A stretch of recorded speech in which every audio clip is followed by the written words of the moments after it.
सनातन धर्म ओम का रहस्य 99% लोग नहीं जानते हैं। प्रिय दर्शक, हमारे YouTube चैनल में हार्दिक स्वागत है। भारतीय जन जीवन में को विशेष महत्व दिया गया है। ये प्रतीक चिन्ह हैं, लेकिन इसके पीछे गहरा अर्थ छिपा रहता है। हम परिपाटी को और मान्यताओं को मानते हैं, लेकिन इस बात को जानना भी आवश्यक है कि इन मान्यताओं के पीछे क्या आधार है। हमारे ऋषिमुनि कोई साधारण व्यक्ति नहीं थे, वे विज्ञान वेता थे।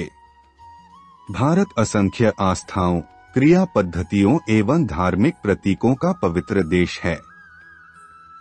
यहाँ इन आस्थाओं एवं प्रतीकों के प्रति अत्यंत सम्मान व्यक्त किया जाता है।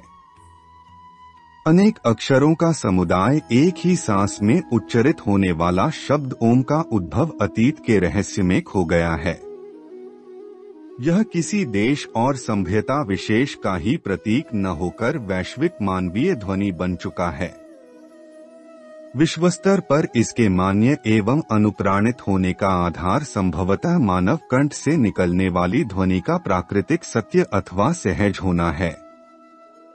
यह ध्यान देने योग्य है कि जब कोई व्यक्ति मर्मांतक पीड़ा, क्रोध अथवा भय के क्षण में आहरूपी चीख ही करता है, जब भावनाओं का चरमोत्कर्ष होता है, तब भी सहज प्रतिक्रिया शब्द रूप में न होकर हरूपी ध्वनि के रूप में ही होती है।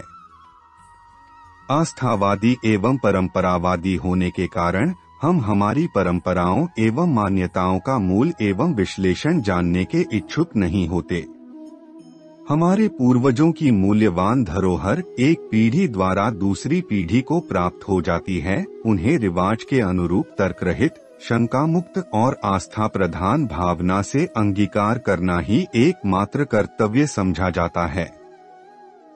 परंतु क्या जिज्ञासा विहीन अनुसरण अथवा अंधानुकरण हमें जानकारी रहित फल के रूप में उत्कृष्ट तक अंतर्दृष्टि से वंचित नहीं कर रहा है? संस्कृति के विभिन्न भागों का अर्थ जनमानस में सुस्पष्ट हो तो वह प्रशंसनीय तथा सदैव स्वीकार्य होता है। इस अवधारणा को विकसित करने के लिए मानव समुदाय के क्रियाकलापों का सूक्ष्म अध्ययन आवश्यक है। जब तक सारी शंकाओं का समाधान प्राप्त नहीं हो जाता, तब तक स्वर्णिम अतीत की परिस्थितियों के अध्ययन का खुला द्वार सुखद है। धार्मिक मान्यताओं एवं प्रतीकों के विश्लेषण का प्रयास चुनौतीपूर्ण है। इनमें से अनेक न्यायोचित समन्वय, सामाजिक पर्यावरण, शब्द उत्पत्ति, सौंदर्य, कला, प्रेम आदि को तुच्छ मानकर उपेक्षा करते हैं।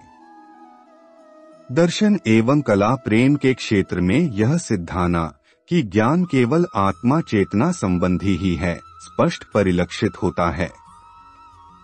जब शब्द उच्चारण एवं सामाजिक पर्यावरण को याद करते हैं, तब इस तुलनात्मक रूप से अधिक मजबूत धरातल पर होते हैं। इस अध्याय के अंतर्गत हमने कतिपय प्रतीकों, विश्वास एवं क्रिया पद्धतियों का चयन किया है, जिनके संभावित अंतर्निहित अर्थ तथा उनकी उत्पत्ति में कारण रहे तथ्यों को खोजने का प्रयत्न किया है। प्रथम धार्मिक प्रतीक है ओम अथवा ओमकार। ओम अथवा ओमकार अनेक प्राचीन एवं आधुनिक सभ्यताओं में इसका उल्लेख आया है। यह हिंदू, ईसाई तथा इस्लाम में समान रूप से पाया जाता है। अरबी में प्रथम अक्षर के रूप में अलिफ उच्चारित होता है। ग्रीक में अल्फा तथा रोमन वर्णमाला के अंतर्गत प्रथम अक्षर ए अक है। इस प्रकार अनेक भाषाओं का प्रथम वर्ण एक अथवा अनेक अक्षरों का समुच्चय जिसे एक ही सांस में उच्चारित किया जा सके वह ए है, जिससे ओम अथवा ओम प्रारंभ होता है। ग्रीक का अंतिम वर्ण ओमेगा ओम के अत्यंत निकट है। इस प्रकार ओम की पहचान अनेक प्राचीन भाषाओं की वर्णमालाओं के प्रारंभ एवं अंत के रूप में ज्ञान होता है। ओमकार का वर्णन अनेक भाषाओं में शब्द चित्र के रूप में उपलब्ध है।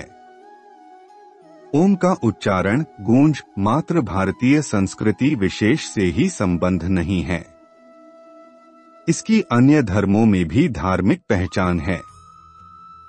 ईसाइयों में प्रचलित शब्द आमीन का प्रार्थना की अंत में प्रयुक्त होता है, जिसके बारे में मान्यता है कि यह ओम का ही परिवर्तित रूप है। यद्यपि ओम की कोई विशिष्ट परिभाषा नहीं की गई है, तथापि इसे वैश्विक ध्वनि, आदिकालीन बीज ध्वनि अथवा समस्त ध्वनियों की पूंजीभूत एकात्म ध्वनि के रूप में स्वीकार करते हैं। आमीन का तात्पर्य ऐसा ही हो के रूप में प्रचलित है। समानांतर रूप से अरबी भाषा में आमीन का अर्थ धार्मिक परिप्रेक्ष्य में लिया जाता है। ये तथ्य अनेक प्रतीकों के मध्य संबंध तथा संभावित समान उद्गम की ओर संकेत करते हैं। अंग्रेजी भाषा में उच्चारित ओम से भी इसी प्रकार के तथ्य एवं तात्पर्य उद्धारित होते हैं, जैसे ओमनिसियंस अर्थात असीम ज्ञान, ओमनिपोटेंट अर्थात अतुल बलशाली, ओमनिवोरस अर्थात कुछ भी खाने वाला। उदाहरणार्थ ओमन में प्रयुक्त यह उच्चारण जो अर्थ अभिव्यक्त करता है, उसका तात्पर्य है भविष्य में घटित होने वाला। ओम्बड्समन का तात्पर्य ऐसे व्यक्ति से है जो अंतिम न्यायिक फैसला घोषित करने हेतु अधिकृत हो। इस प्रकार ओम अधिकार एवं दिव्यता प्रदर्शन हेतु भी प्रयुक्त होता है। अरबी भाषा में भी समानांतर रूप से आमीन का अर्थ धार्मिक परिप्रेक्ष्य में ही प्रचलित है। एक श्वास में उच्चारित समुच्चय ओम के मूल शब्द रूप के रूप में इसी तर्क को स्वीकार किया जाता है। हम इसकी समानांतर अंग्रेजी, लैटिन वर्ण ओम तथा ग्रीक वर्ण ओमेगा के रूप में भी पाते हैं। इस प्रकार शब्दपुंज ओम का आदिकालीन उद्गम अतीत में रहस्यपूर्ण रूप से विलुप्त हो गया। यह किसी देश विशेष अथवा संस्कृति विशेष से संबंध न होकर वैश्विक ज्ञान व मानव मात्र की आध्यात्मिक ध्वनि के रूप में सुविदित है। इसके वैश्विक ज्ञान स्रोत एवं उद्गम रूपी तथ्य के साथ यह सत्य आधार है कि रूपी सर्वाधिक सहज एवं प्राकृतिक ध्वनि ही मानव कुंड से निकलती है। यह ध्यातव्य है कि जब कोई व्यक्ति अत्यधिक पीड़ा, क्रोध अथवा भयातुर होता है, तब यही सहज ध्वनि विश्व मानव की अभिव्यक्ति होती है। भावनाओं के उच्चतम शिखर के क्षण में भी सहभागिता अथवा संबंधता शब्द रूप में न होकर रूपी ध्वनि स्वरूप ही होती है।